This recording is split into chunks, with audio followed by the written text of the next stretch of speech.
Oke, Assalamualaikum warahmatullahi wabarakatuh. Perkenalkan, saya Imam Herusanto, saya dari Prodi PJJ Informatika. Pada pertemuan kali ini saya khususkan untuk menjawab ujian tengah semester pada mata kuliah pemrograman visual. Uh, di program mata visual ini, kita disuruh buat project dan memilih dari salah satu project itu. Saya memilih untuk membuat project kalkulator.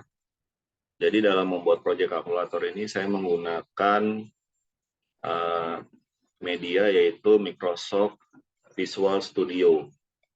Oke, berikut langkah-langkah dalam membuatnya. Yang pertama saya buka aplikasi Visual Studio dulu ya. Kemudian kita pilih membuat project baru.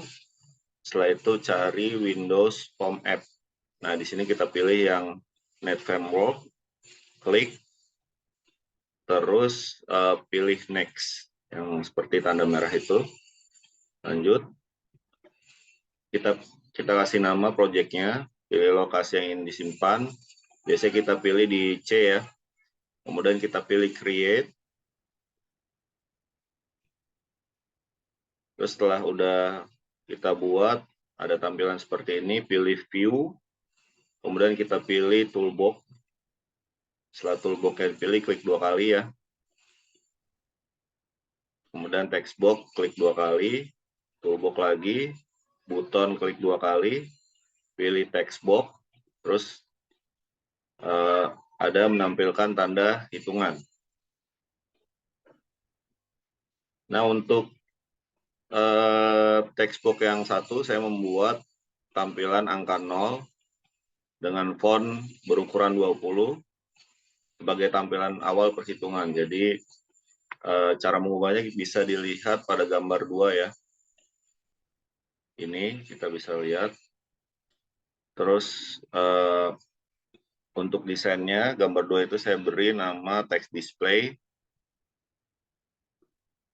Terus gambar 3 agar memudahkan codingan. Untuk textbook 2 saya membuat tampilan border tidak terlihat.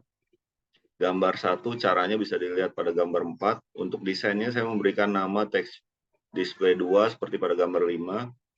Untuk memberikan angka, simbol, dan hasil perhitungan pada setiap button bisa dilihat pada gambar 6 ya. Nah, ini. Dan seterusnya, kemudian desainnya saya berikan nama button 1, button 2, button 3, dan seterusnya sesuai dengan button yang ada dalam program tersebut seperti pada gambar 7. Gambar 7 ya. Jadi ini button-button yang sudah saya buat disesuaikan dengan peruntukannya. Kebetulan kalau kalkulator kan angka ya, 1, 2, 3, 4, 5, 6, 7, 8, 9. Perkalian, kurang, bagi, kali, tambah ya. Ditanda tambah, kurang, bagi, kali. Oke, lanjut.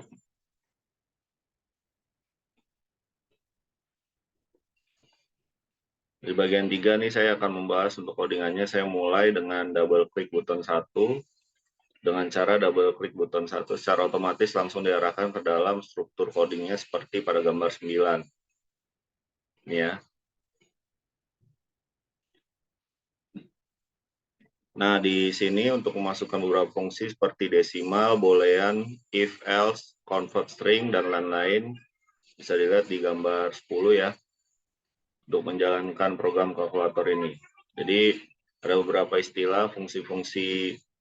Yang pertama, boolean dengan menggunakan fungsi logika boolean, di mana hasil eksekusi suatu pernyataan dapat berupa benar atau salah. Selain itu, fungsi boolean juga untuk mengontrol alur eksekusi program, pengambilan keputusan, dan pemrosesan kondisional. Lanjut, fungsi desimal adalah dapat membantu menghindari kesalahan presisi yang mungkin terjadi pada tipe data floating point, melakukan perhitungan ilmu pengetahuan yang melibatkan kalkulasi akurat. Fungsi if dalam pemrograman digunakan untuk mengimplementasikan struktur kondisional. Ini memungkinkan sebuah program untuk membuat keputusan atau menjalankan serangkaian pernyataan berdasarkan kondisi tertentu. Dengan kata lain, if memungkinkan kita untuk menjalankan blok kode jika suatu kondisi bernilai benar atau true dan mengabaikan blok kode tersebut jika kondisi tersebut bernilai salah. Lanjut ya. Fungsi else digunakan dalam struktur kondisional untuk menentukan blok kode yang akan dieksekusi jika kondisi pada pernyataan if sebelumnya tidak terpenuhi. Dengan kata lain, blok kode dalam else akan dijalankan jika kondisi pada if adalah salah.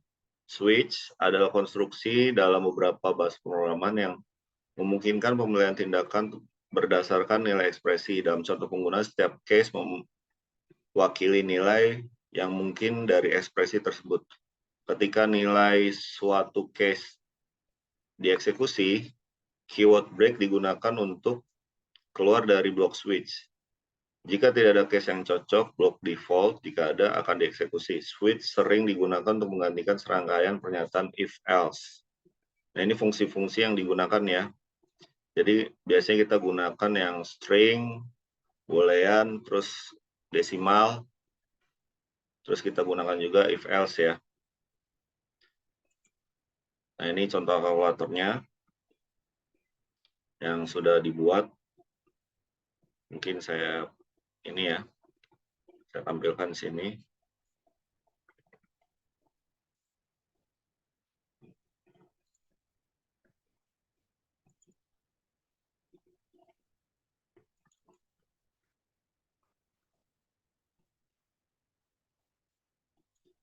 Nah, ini hasil program kalkulatornya. Coba kita tes berfungsi dengan baik atau tidak ya. Misal kita mulai sederhana dulu, 3 ditambah 9.